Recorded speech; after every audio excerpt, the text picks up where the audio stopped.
It was 2 a.m. one night in the early 1970s when Dr. Anne Ross was suddenly awoken by a cold chill running through her body. The room was unusually freezing.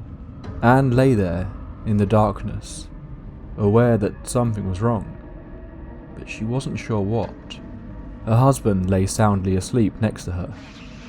Dr. Ross tried to get comfortable again to fall back asleep, but that's when she noticed the movement just out of the corner of her eye by the wardrobe. A shape, a figure. When she looked up properly, it was stood by their bedroom doorway. The dim light from the hallway illuminated the room just enough for her to get an idea of what she was looking at. Dr. Ross thought she must be dreaming still. This wasn't possible. It stood around 6 feet tall, with a slight hunch to its back. It was dark, almost shadow-like, but this was a very real and very tangible being. The bottom half looked very much like normal human legs, but its top half was like an animal. Later, Dr. Ross would describe it almost akin to a wolf, covered in dark black fur. Whatever it was, it seemed to become aware that Dr. Ross was looking at it. The creature slowly walked out of the room. Dr. Ross could hear it, creeping along the landing, towards the stairs, but, for reasons she could never really put into words, her first reaction was not to wake her husband. Instead, she calmly got out of bed and began to follow, silently walking behind the quiet padded sounds of its feet as it walked down the stairs. Disturbingly, Dr. Ross claimed that she didn't feel in control at that moment. She felt compelled to follow it, as though it were leading her somewhere. As she headed down the stairs, she got another look at it. From the position she was stood, she could see it now, shuffling down the hallway. This second glimpse of the creature was enough to snap her out of whatever trance she appeared to be in. The curiosity was gone, and now fear and adrenaline were racing through her body. She didn't know what she was seeing, but she knew it wasn't good. Dr. Ross raced upstairs, back to her bedroom, waking up her husband, archaeologist Richard Feacham. He didn't really believe what his wife had claimed to see, but concerned there was an intruder in the home where their children were sleeping. The pair searched the house from top to bottom. No sign of anyone, human or beast, could be found. It would be easy to chalk this up to a nightmare on the part of Dr. Ross. However, she may not have known it at the time, but she wasn't the first to be visited by this creature, and she wouldn't be the last. Dr. Ross was a well-respected expert in the field of Celtic studies. It wasn't unusual for her home to be filled with strange artifacts. But, just 2 days prior to this incident, she had received a package that contained 2 objects. These 2 objects would go on to become the source of one of the most enduring paranormal mysteries of all time. Get yourself a warm drink, dim the lights and get comfortable. It's long overdue, but it's time we talk about one of the great paranormal tales. A story of haunted objects, pranksters, confused scholars, and even were-sheep. This is the horrifying story of the Hexham Heads. Welcome to the tape library. I'm curious before we get into this one, how many of you have heard of the Hexham Heads before? Let me know in the comments if you have or haven't. It feels like such a well-known paranormal case over here in the UK, but when I talk to American friends about it, they don't seem as familiar. This is one of those stories that's been on my list to get to since I pretty much started the channel, but I was pushed to do it now after an interesting little discovery was made back in October. In 1976 at 5:55 PM, the BBC broadcasted an episode of its usual early evening current affairs show nationwide, but this particular episode would be burned into the imaginations of an entire generation. Tonight's show spoke about a discovery 2 schoolboys had made of a pair of stone heads that were thought to be Celtic in origin, but ever since their discovery, anyone who interacted with the heads had fallen prey to strange phenomena. The episode came with interviews with several people involved, including Dr. Anne Ross, in stark contrast to normal paranormal fare. Seeing a respected history scholar talking about strange goings on in the night and werewolves gave a certain degree of weight to the tale. But it wasn't just the creepy story. The BBC show paired this with images of severed heads that were disturbingly graphic for a family show, plus a quick shot of Oliver Reed from Hammer's Curse of the Werewolf. It was all more than enough to give the kiddies plenty of nightmares. The footage from this segment has existed in the BBC archives ever since.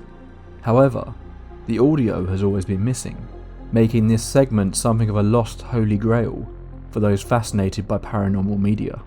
But recently, using an AI voice recognition software, the audio for the second half has been recovered.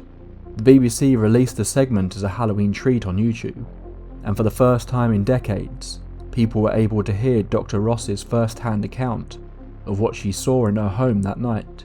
Much like my recent episode on the Dybbuk box, the story of the Hexham Heads is a confusing blend of fiction and reality, not helped by the fact that these stories all centre around events that took place over a relatively short period of time over 50 years ago. Details have been twisted, misremembered, disputed, leaving the true tale of the Hexham Heads a slightly confusing mess. But I've tried my best here to lay it out as close to what apparently happened as possible. Let's begin with the discovery, an event that in itself might be one of the most highly contested events that took place. Hexham is a small market town in Northumberland, up in the north of England. While it is of course a place with a long deep history, as is the case with most towns in England, in the 1970s there wasn't really anything remarkable about Hexham. This wasn't a place you expected to be digging up haunted artefacts in any case. 11-year-old Colin Robson was at junior school, sat in a classroom creating a small piece of artwork for a competition. It was a head, crafted out of plaster of Paris. A head that was described as ugly by his headmaster, and downright scary by others. Despite this, it won second place in his school's competition. Why Colin chose to make the head, he couldn't say. It just popped into his mind when he was trying to think of something to make. In of itself, there's nothing strange about this incident. The timeline here instantly becomes a little confusing, but in either late 1971 or early 1972, Colin had returned home from school with his brother, Leslie. The pair were bored to say the least. No one else from their family was home yet. Their mother and father both still at work, and what else would two young boys do to pass the time before their family returned home? They of course decided to dig holes, heading out into the garden to do so. Initially they were being helpful, pulling out weeds and tidying up, but soon it descended into just digging a hole together, down deeper and deeper into the soil. When they reached around 2 foot deep, Colin shouted out that something was there. He reached into the dirt and pulled out a rounded object, about the size and weight of a cricket ball. He brushed the soil off of it and shouted again to his brother that he had found a head. There, in Colin's hand, was a small stone head, not too dissimilar from the one he had crafted in school some time earlier that year. Leslie was somewhat jealous at his brother's miraculous find, and the pair continued to dig to see if they could find anything else. Sure enough, just 6 inches further down, they pulled out another head. Both heads were a little different from one another, but both had a bit of weight to them and appeared to be very old. Later in this tale, a materials chemist named Dr. Don Robbins would describe them as being different sexes. The first head had a skull-like appearance to it, masculine in features, but gaunt and bony, with a traditionally Celtic hairstyle. The other was more feminine, more rounded and expressive in its features. Some have called them the man and the woman, but others refer to the female head as the hag. This is the one that many have described as giving off a negative energy. Below them were tendrils that struck out almost like a neck, but these were later sawn off during studies of the objects. With their parents out still, the two boys instead rushed to their next door neighbour. There, Nellie Dodd, the mother of the Dodd family, invited the boys inside, and the three of them took a look at their strange discovery. She didn't quite know what to make of it, and suggested that the boys should take it to the nearby Hexham Abbey. Maybe they could tell the boys what these heads were. The boys phoned their mother at work telling her they were going to be taking 2 old stone heads to the abbey. You know, normal boy stuff. And they set off to get the answers they seeked. A priest at the abbey offered to take the heads and try to find out more about them, telling the boys he would return them in a few days' time. And that was that. An exciting archaeological find by 2 young boys. And that's all it was, until Colin was awoken a few nights later by screaming. Nellie Dodd lived next door with her husband Isaac and their 6 children. For a number of nights after first seeing the heads, Nellie's daughters, who shared a room, had been complaining about a strange sound. They described it as a sort of pitter-patter of feet that they could hear as they lay in their beds at night.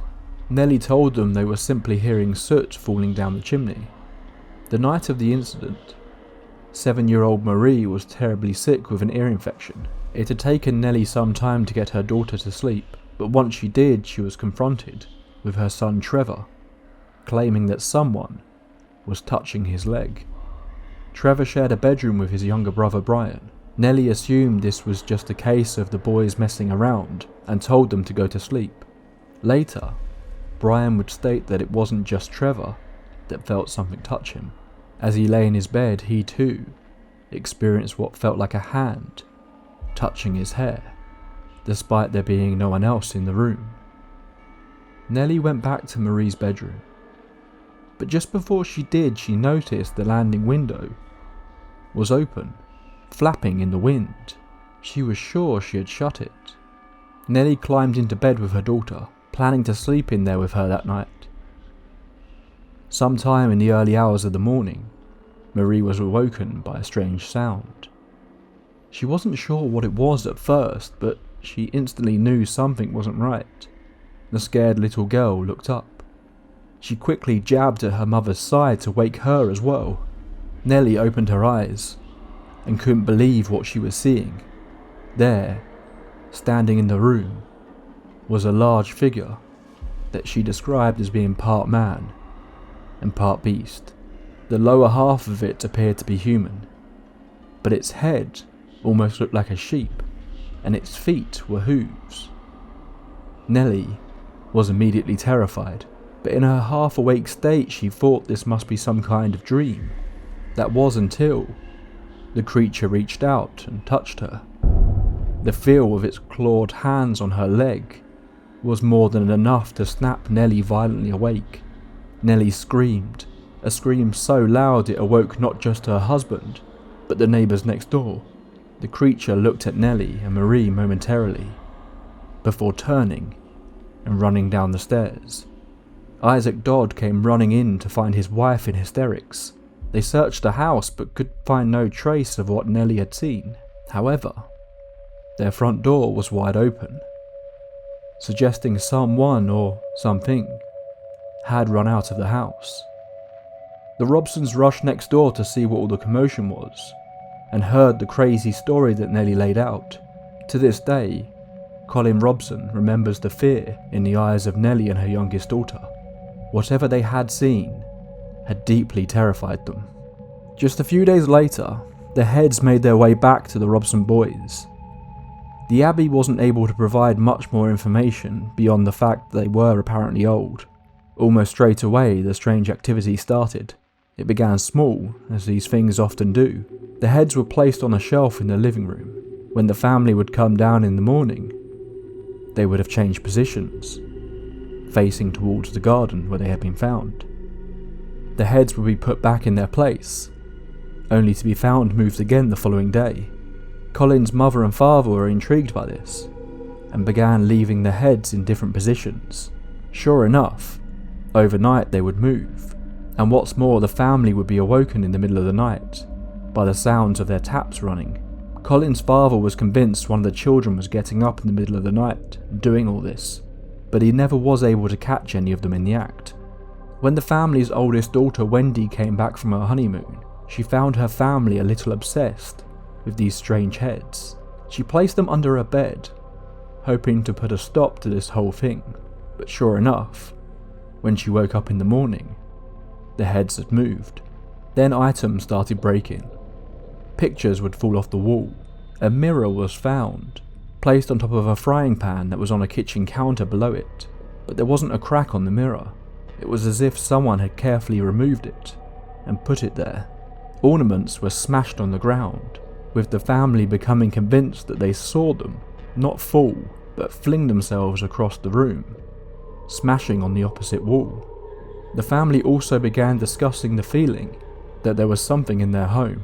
No one ever saw anything, not like Nellie next door had. In fact, at this point, no one had made the connection between what she had seen and the Heads coming into her home, but there was just a general feeling that the Robsons were never alone. It wasn't just inside the house that these strange events were taking place. Shortly after the Heads had been dug up, a large flower began to grow up from the spot where the boys had found them. What made this so weird though, was if you were to look out to the garden from inside the house, it was as if the flower was being lit up by a bright light. But if you went outside to take a look, it just seemed totally normal. There was no light. Then, there was the crying. A sound that no one had heard before they had dug the Heads up, but afterwards, the family would hear in the dead of night, coming from their garden, the sound of a baby crying. The press quickly became interested in the Heads. The initial discovery had drawn their interest, but the subsequent poltergeist-like activity and the apparent sighting of a half-man, half-sheep were too good to pass up. Numerous papers got in contact with the family and ran stories on the Hexham Heads. Now this is where the timeline seems to get very confusing. I've read quite a lot on the Hexham Heads, and almost every account seems to explain the events that followed in a slightly different way. For the most part in this story, I've tried to rely on what was said directly from the people involved, but even that seems to be up for contention. According to Colin Robson, television presenter and Reverend Peter Moff turned up on their doorstep one day to interview the children about the Head. He explained that a Dr. Anne Ross was going to be in the area giving a lecture, and he was keen for her to see the Heads. Dr. Ross was an expert in Celtic history, and many believed at this point that these Heads had been left here centuries ago by a Celtic tribe. Jenny Robson, Colin's mother, apparently told Peter Moff he could take the Heads, and that they didn't want them back, not after all the strange events had begun. If the Heads ever made it back to the Robson household is another detail that appears to be disputed, but Colin Robson claimed that this was the last time he saw the original Heads. This is how they ended up in the possession of Dr. Ross, who believed that the Heads were Celtic in origin, and believed that the garden may have been the home of a Celtic shrine, stating in one report that they quite often worshipped human heads that were taken from their enemies. She even stated that, if this were the case, then she believed it wasn't out of the realm of possibility that the site the Heads were found was in fact haunted. She wanted to get them tested to prove their authenticity one way or the other. But why would an academic, who has been referred to by many as a quiet, reclusive type, be so keen to publicly speak about the idea of a haunted Celtic shrine? Well, as we know, Dr. Ross had her own experience shortly after taking the Heads in. Dr. Ross had taken the Heads to her home in Southampton, and they were far from the only Celtic objects that were there. Dr. Ross was used to studying these artifacts, but there was something unusual about the Hexham Heads. From the moment she handled them, Dr. Ross felt there was something special about them. She was immediately hit with a strange sense of unease as she handled the Heads. She instantly locked them away in her study and planned to leave them there until she could take them to Newcastle for further study. 1 or 2 nights after they arrived, Dr. Ross was awoken by a strange sound, and that is when she saw the half-man, half-creature we spoke about at the start of tonight's story. At this time, Dr. Ross claimed she did not connect what she saw with the Heads themselves. I'm unsure if Dr. Ross was aware of the supernatural claims that had been made by the Robsons, or the half-sheep, half-man report by the Dodd family. As I say, the timeline is a little confusing to say the least. It's possible that she was brought into this tale purely through the lens of understanding where these Heads came from, rather than having anything paranormal explained to her. But equally, it's possible she had read the stories, and these were playing on her mind. Regardless, It appears that Dr. Ross nor her husband decided to tell the rest of their family about what happened that night, which makes what followed all the more strange. Dr. Ross and her husband returned home one afternoon just a few days later to find their teenage daughter Bernice in what they described as a state of shock. She was shaking and deathly pale. They asked her what happened, and Dr. Ross's blood ran cold as she heard her daughter's encounter. Bernice had returned home from school 2 hours earlier. She had opened the front door and walked in. She headed to the stairs and took one step up. As she glanced up, she was shocked to see a huge black figure standing on the stairs just a few feet above her. Bernice froze to the spot. Whatever this was, it didn't look human. It was some sort of animal. Without warning, it charged towards Bernice, but at the last second it vaulted over the banister to the corridor below and ran off deeper into the house. Much like her mother, strangely Bernice claimed that she felt compelled to follow it, but yet again there was no sign of it. It had just vanished.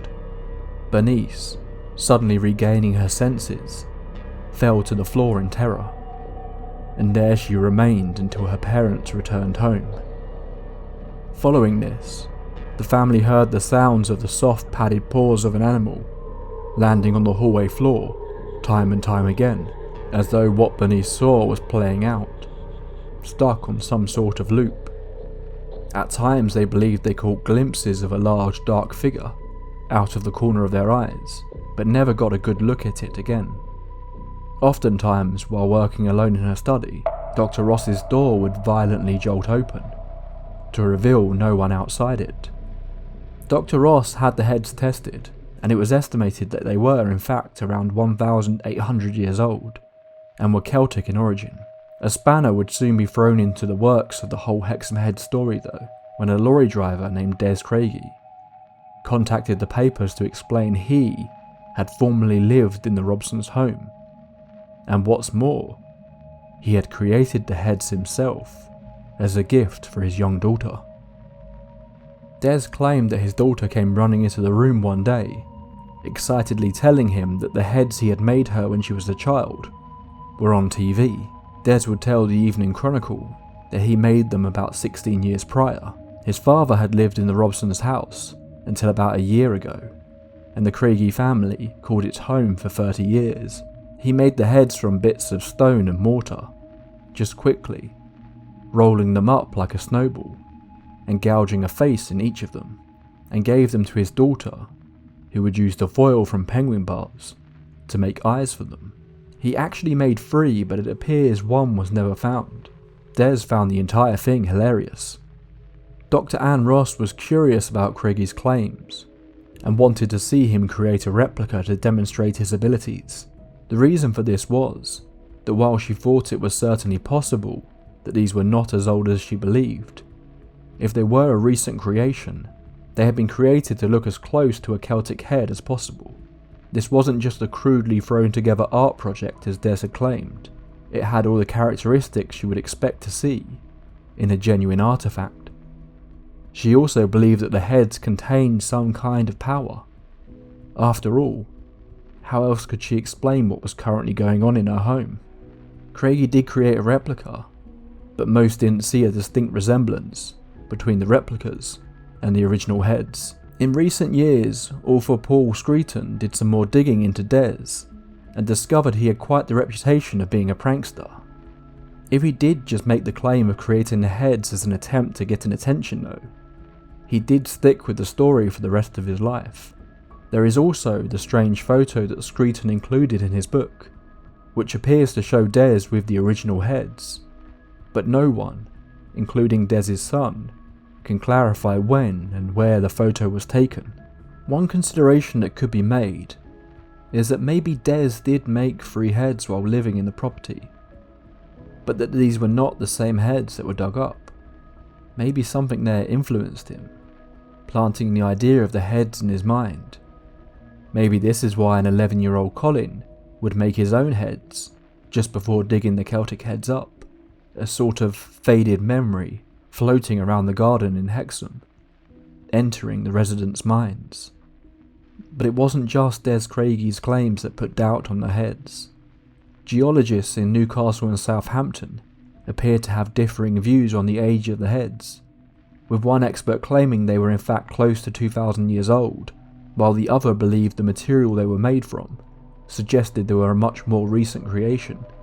Eventually, Dr. Ross decided she needed to get the heads as far away from her family as possible. She sent them off to Newcastle's Museum of Antiquities, and almost immediately, the strange phenomena that was taking place in her home stopped. But there are three mysteries associated with the Hexham Heads. The first is where they came from. The second is what power, if any, did they have. The third is what happened to them. The Hexham Heads seemed to pass through various institutes and into different hands after Dr. Ross passed them on, but at some point they made their way to Don Robbins, the man who popularised the stone tape theory. The idea that somehow the images of events and people can be stored in rocks and other objects as almost like a spiritual echo. He believed this could explain what was happening with the heads, that they had somehow captured some sort of past event, and maybe the strange half-man, half-beast creatures people were seeing and the other strange phenomena was simply this playing out after the heads were disturbed. While he didn't witness any direct apparitions, as some of the previous owners did, Robbins believed that there was something to these heads. They gave off an undeniable atmosphere, and he couldn't help but notice it felt like the eyes could see him wherever he placed them. There have been many claims made about who the heads ended up with, but according to Robbins, he passed them on to a man named Frank Hyde. Frank had a keen interest in all aspects of the paranormal, and Robbins believed that he may be able to give insight into what was going on with the heads. Hyde took the heads into his custody and promised to keep Robbins updated on any findings. Apparently, shortly after this, Hyde was involved in a pretty serious car accident. He was alive but injured. Robbins attempted to get into contact with Hyde but found it tricky to nail the man down. Over the following years, he frustratingly struggled to get any information from Hyde about the heads, until eventually he just seemed to vanish.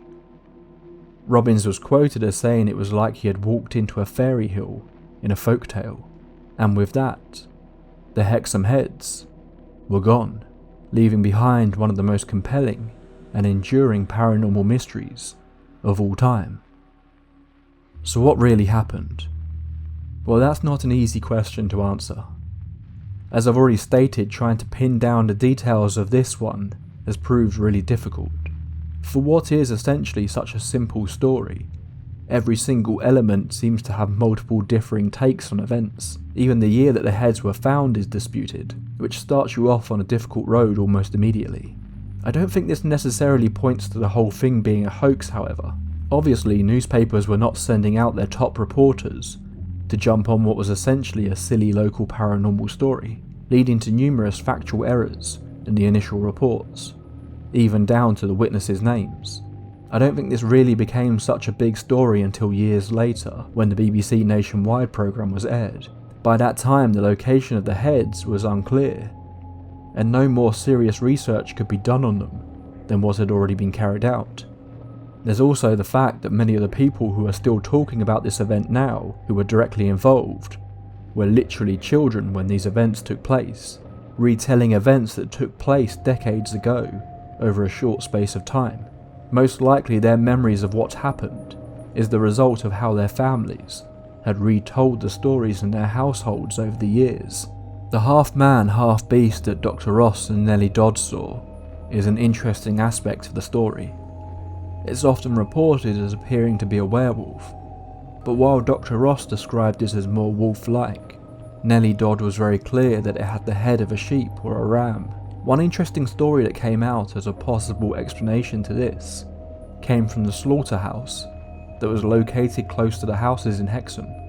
Apparently around the time of Nellie's shocking experience, a small group of locals had gotten rather drunk and decided to steal meat from the slaughterhouse. Apparently one of these men was walking down the street with a sheep slung over his back. a man who spoke to Paul Screeton, said he believed that this in fact is what Nellie Dodd saw that night, although there appears to be no evidence that this event took place, nor does it really match up with her experience. There are also suggestions that the abattoir in question is also the home of several reported ghost sightings, including that of a phantom half-man, half-sheep, although it seems these claims were made after the Hexham Heads story broke. If you are familiar with the story, and you have noticed that my retelling of the discovery of the heads appears to differ from the more commonly told version, then that's because it is different. I have taken much of the information about the initial discovery and what took place in the first few days from an interview with Colin Robson that was conducted in more recent years. While it's debatable if this version is the most accurate, I thought it made the most sense to go with what he claimed happened, although he doesn't seem to recall the event's timeline with the greatest of confidence. It's hard not to see why this mystery has captivated so many people over the last 50 years. It's a mystery on top of a mystery on top of a mystery. The discovery of the BBC Nationwide episode has given the Hexham Heads a bit of a resurgence in interest. Maybe it's time to begin the search again. Maybe someone out there listening to this can be the person to finally find the Hexham Heads and put this strange mystery to bed, once and for all. That's all for this entry into the tape library. Again, as I said, this is another tough one to talk about. I really do try my best to present these stories as close to what people directly involved claimed happened. In this case, that likely doesn't present the clearest of narratives, but hopefully this wasn't too confusing. A big source of a lot of the information I included here comes from Paul Screeton's book, The Quest for the Hexham Heads. I maybe wouldn't recommend this book as an introduction to the topic. It doesn't lay out a very clear narrative of the story, but if you are already familiar with the story, then it's likely the most in-depth resource on the Hexham Heads you could hope to find. And with that, we've come to the end of the tape library in 2024. And it's hard not to be a little reflective when it gets to this time of year. This time 12 months ago, the tape library had 10,000 subscribers, which at the time I was blown away by. As of writing this on YouTube alone, 270,000 of you crazy people have clicked that subscribe button so you can join me on these strange stories. Because of your incredible support, I've been able to turn this into my full-time focus. I never even planned for the tape library to be anything other than some short films where I could explore urban legends and ghost stories. The intention was never to create a popular YouTube channel or podcast. It was just a little creative outlet for me, with no end goal in mind. So thank you all so much for joining me on this journey, and for creating such a fun little community. I really do enjoy reading all your comments, and I try to respond to as many of you as possible. But saying that, it's with a heavy heart that I have to announce that the tape library in 2025 will be... Nah, I'm just kidding. Just wanted to provide one last scare for the year. I've got so many dives into the strange and the unexplained planned to share with all of you, and maybe even one or two fun collaborations on the horizon. I'm in the process of putting together a rough schedule for next year, as it takes me a long time to put these together, so I like to plan ahead. If there are any stories you really want me to cover, now's your chance to suggest them. Drop me a comment below and let me know what you want to see from the channel in 2025. Thank you all so much for this year. I hope you all have a lovely Christmas season whatever you get up to, whether you celebrate it or not, and I will see you all on the other side of the new year. Of course, an extra special thank you to the people who support the show through Patreon and YouTube memberships. Our tape library archivists Umiko Grimm, Sandy Lusk, Reestock1731, Mirror, Judith Hacker, Gabrielle, Eric Salas, Destiny M, Ashlars Books, Lady Bet Noir, Adeline, Peter McCann, Georgia Harvey, Caliego, Deppy Johnny, Dominic DeAngelis, Dean J. Daly, 1000th Ghost, London Grace, Simon Ulas, Callie Cott, Megan Redden, Alfredo Sandoval, Darla, and Queen of Flatulence. The lead archivist Vaniel, Brian Barker, Old Soul Like Mine, Lord William, Tracy Torello, Xavier Angle, Tyler Michael, Ridiculous, Melissa Harrison, Alex O'Neill and Alex Goldberg, and our grand overseers Forevin, Morning Rain 2619, Katie, Agent 355, Brock Hampton, and Grim Reaper KL. Thank you to all the junior archivists, YouTube members, and anyone who has subscribed, shared, or even just interacted with me in the comments this year. You all make this possible and I genuinely appreciate each and every one of you. Until next year, my friends, pleasant dreams.